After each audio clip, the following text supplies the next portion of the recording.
ငါသိသွားလို့ရှိရင်ငါပိုင်တာဘာရှိလဲနော်ငါယူသွားလို့ရတာဘာရှိလဲငါနောက်ကပါလာမှာဘာရှိလဲနော်ဒီအချက်၃ချက်ကိုစဉ်းစားကြည့်ရအဲ့တော့မြတ်စွာဘုရားကရှင်းပြတယ်ဥဘောပုံညင်စပပင်စယမစ္စောပုရုတိဣဒလက်ရှိဘဝမှာတဲ့တရဝတူလူသားတူဟာကောင်းတာလုပ်တယ်မကောင်းတာလုပ်တယ်ကုသိုလ်လုပ်ငန်းတွေလုပ်တယ်မကောင်းတဲ့လုပ်တွေလုပ်တယ်ကောင်းတဲ့လုပ်တွေလုပ်တယ်အဲ့ဒီကိုလုပ်တဲ့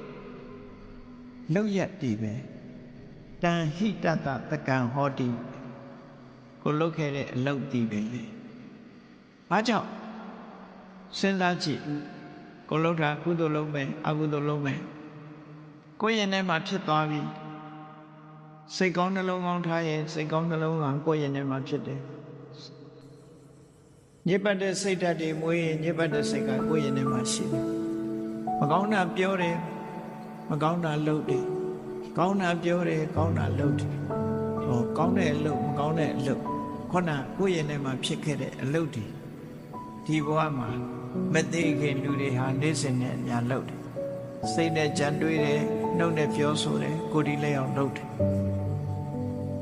အဲ့ဒီကိုယ့်ရဲ့လုပ်ရကံသီတာလင်တင်ကြီးတတသကံဟောတိတယ်အဲ့ဒါသူ့ရဲ့သူပိုင်တဲ့အရာအဲ့ဒါပဲရှိအဲ့တော့ဒီနေရာမှာသူအိမ်ပိုင်တယ်လို့လည်းပြောကားပိုင်တယ်လို့လည်းပြောရွှေငွေစိတ်ရှင်ရတနာတွေသူပိုင်တယ်လို့လည်းပြောနော်ပိုင်ဆိုင်မှုဆိုတာမျက်စိလေးနှလုံးမှာမိတ်ခင်မသေးခင်လေးအတွင်းမှာပိုင်ဆိုင်မှုတွေဆိုတာအကုန်ရှိတာသေလိုက်တာနဲ့တပြိုင်နက်အကုန်လုံးဘာမှပိုင်တော့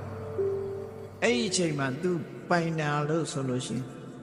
तू လုပ်ခဲ့တဲ့လုပ်ရက်ပဲ तू ပိုင်တယ်ကောင်းတာလုပ်ရင်ကောင်းတယ်မကောင်းတာလုပ်ရင်မကောင်းအကောင်းဆုံးနှမျိုးလုပ်ရင်နှမျိုးလုံး तू ပိုင်နေအဲ့ဒါဒီပဲနဲ့သူ့ရဲ့ပိုင်ဆိုင်ရာဖြစ်ပြီးတင်စအာရာယကိစ္စတိအဲ့ဒါပဲဟိုဘဝယူသွားလို့ရမယ်နောက်ဆုံးမှာအဝတ်ကောင်းရင်တော့ချွတ်ယူလိုက်သေးတာနော်လက်ဆိုဘယ်သူမှစဝတ်ပေးလိုက်ဘူးချွတ်လိုက်မှာပဲတေချာစိတ်ငကကြီးဆိုတော့ဖြုတ်လိုက်မှာပဲလေမတန်တဲ့ငကကြီးတဲ့မကောင်းဘူးဆိုဖြုတ်ယူလိုက်မှာအဲ့တော့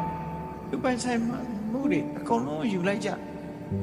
သူယူသွားလို့ရတာဘာရှိတော့လူမြင်လို့ရတာတကုတ်မှမရှိဘာရှိတော့လို့ဆိုလို့ရှိသူလုပ်ခဲ့တဲ့ကုသိုလ်ကံအကုသိုလ်ကံတွေပဲအဲ့ဒါဖြင့်သူနောက်လိုက်သွားတာချစ်လာပါလေဆိုရင်မိဘဆွေမျိုးသားသမီးတွေလိုက်လာတာဘယ်သူမှမလိုက်ဘူးကြာလီကလောက်လိုက်ပို့ပြီးပြန်လှည့်လာမှာပဲဒါပဲခိုးဘက်တော့ပို့လိုက်မှာမဟုတ်ဘူးနော်လိုက်ပို့ရတာလုံးမှာလိုက်မှာမဟုတ်ဘူးခေါ်လို့သူမှမလိုက်ဘူးအဲ့တော့တင်စတအနုကံဟောတိဆာယဝအနာပါတိသူနဲ့ကပ်ပြီးတော့ပါးလိမ့်မှာကတော့သူလုပ်ခဲ့တဲ့ကုသိုလ်ကံအကုသိုလ်ကံပဲတဲ့အဲ့ဒါပဲပါပါပရာဟိတကုသိုလ်တွေလုပ်ရင်အဲ့ဒီကုသိုလ်တွေကကိုယ်နဲ့ပါသွားမှာမကောင်းတဲ့အကုသိုလ်တွေလုပ်ရင်မကောင်းတဲ့အကုသိုလ်တွေကကိုယ်နဲ့အတူပါလာမှာဒီလိုဆိုပါစို့ဒီဘဝမှာမူရစေဝါတွေသုံးတဲ့အရက်သေးစာကြိုက်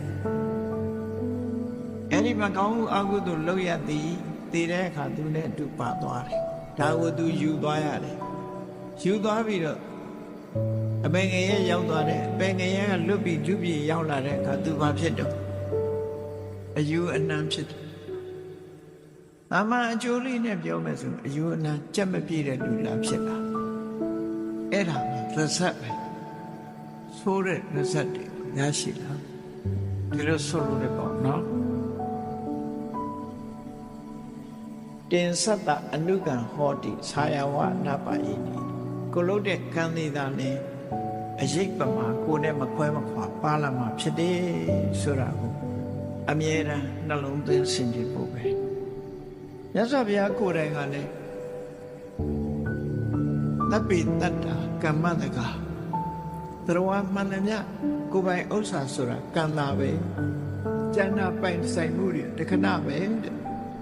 အတိုင်းအတာတစ်ခုရှိတယ်ထာဝရပိုင်ဆိုင်မှုဒီကံတာလည်းဖြစ်တယ် တခဏပိုင်ဆိုင်မှုတွေကတော့ပြည့်နေတာယံကမ္မံဂရိတန္တိကလျာဏဝါပါပကံဝါတတကမ္မတဒါဟောတန္တိကောင်းတာလှုပ်လို့မကောင်းတာလှုပ်လို့ကုသိုလ်လှုပ်လို့အကုသိုလ်လှုပ်လို့လှုပ်သမျှတွေရဲ့အကျိုးဆက်အမွေရစက်ကိုဘယ်သူခံရတော့ဆိုလှုပ်သူပဲခံရမယ်ဆိုတယ်အဲ့ဒါကိုမြတ်စွာဘုရားဟောကြားခြင်းဖြစ်တယ်အဲ့တော့ကိုမိတ်ဆွေသဘော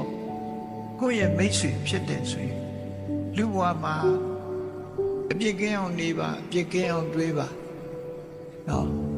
ကောင်းကျိုးချမ်းသာကိုဖြစ်စေနိုင်တယ်အများကိုအကျိုးပြုတဲ့အလုပ်ကိုလုပ်မယ်မိမိကိုယ်ကိုအကျိုးပြုတဲ့အလုပ်ကိုလုပ်မယ်အတ္တဟိတပရဟိတ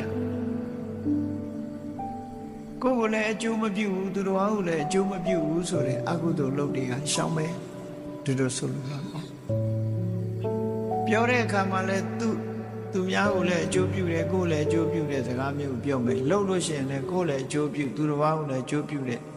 အလုပ်မျိုးကိုပဲလုပ်မယ်လို့ဒါကြောင့်မြတ်စွာဘုရားတိုက်တွန်းတာတတ္တမဂရေယကလျာဏဒီလိုဘဝတစ်ခုဆုံးသက်သွားလို့ရှိရင်ကိုယ်နဲ့အတူပါလာတာကံသာဖြစ်သောကြောင့်တဲ့ကောင်းတာတွေလုပ်ပါဘဝမှာလူဘဝရရှိတဲ့အခိုက်ကလေးမှာတန်မိုးရှိမဲ့ကုသိုလ်ပြုတွေလုပ်ပါနိစ္စယတံပရာယိကအမလုံးဘဝမှာကောင်းကျိုးချမ်းသာကိုဖြစ်ပွားစေနိုင်တဲ့ကုသိုလ်လုပ်တွေလုပ်ပါဘာကြောင့်ဒီလိုတိုက်တွန်းရတော့ဆိုပုံညာနိပရလောကသမိန်ပဋိဋ္ဌာဟောတိပါနေတာကုသိုလ်ကောင်းမှုဆိုတာပရလောကရောက်သွားလို့ရှိရင်